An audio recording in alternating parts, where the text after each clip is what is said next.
xem pi ku nào lại mi phun ma ram chung le ram len mi hin lai mi kan sining le kan tir mun le kan ton mi thil mi al te hi khupil khe jam bu te in tha ten ruat man thin lung ke kuai be mo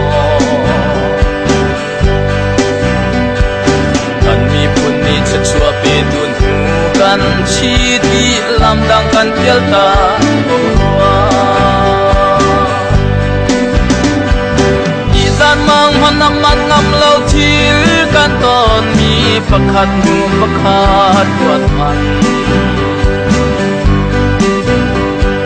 thing tu nu la pam an thin mi pa but tuarin than mol liam mi an tam có ti man sang ram lâu yên tha tu lệ rọc tu ăn tam trang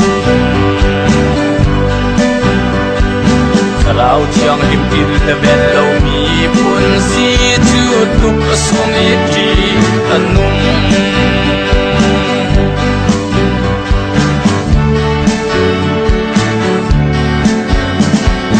Alyo som kuale kamora kuwa bangin swala kumikan kuane Ordu join salam fa bangning za hallo panu papaan tame Pajung padul mo tang dang pom swala ni chumbangin akan zelzang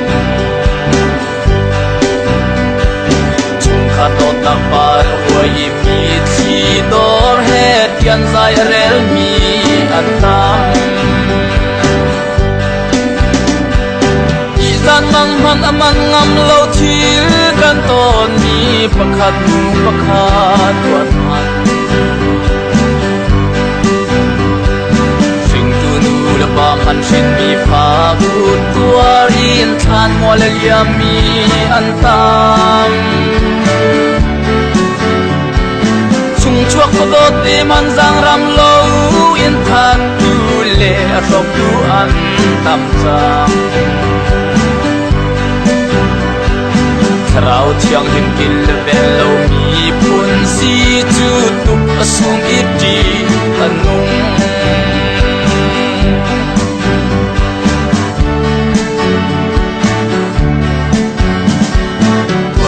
Yam han ak thai bal lo swal na ti nung kan mi phun ni kan ton jam Lot mi a thai sung ku tuarin thi na khan muat alia mi zong an chang Sakang hiam bang dot mi a chau bal ku tuarin thi na mual liam mi an tang Param kan si kan ti su tin ruanga than wal liam mi antam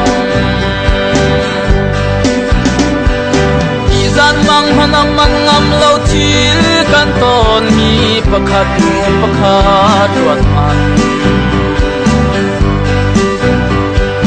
Sing tu nu la pa man shin mi pa but tuarin than wal liam mi antam Chuak ko do te man zang ram lo in that tu le a frog tu an tam chang Sarau chiang him kil le ben lo mi pun si chu tu asum iti anung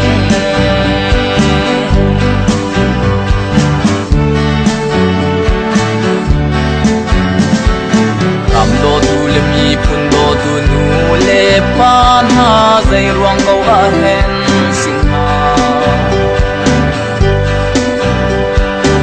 Thian bit tak le tharau kha nu kan chi ti hi vale kan doi swal mo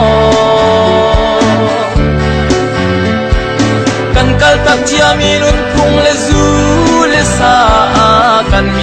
กันกีส่วนหอกันมีพุ่นยังปีนปะเทียนสินคูบิลอินในเทียงหัลทานเก่าดูสีอีสานมังพนมันงำเล่าทีกันตอนมีประคัดหูประคาดดวนมันสิ่งตูนูและปากันสินมีปาพูดตัวรินทานวัลเลียมมีอันตามชุงชวกพดตีมันสังรำโลอินทัดดูเลอรกดูอันตำจังคราวเที่ยงหิมกินและเป็นเรามีพูนสีจุดตุกสวงอีกีอันนุ่งชุงชวกพดตีมันสังรำโลอินทัดดูเลอรกดูอันตำจัง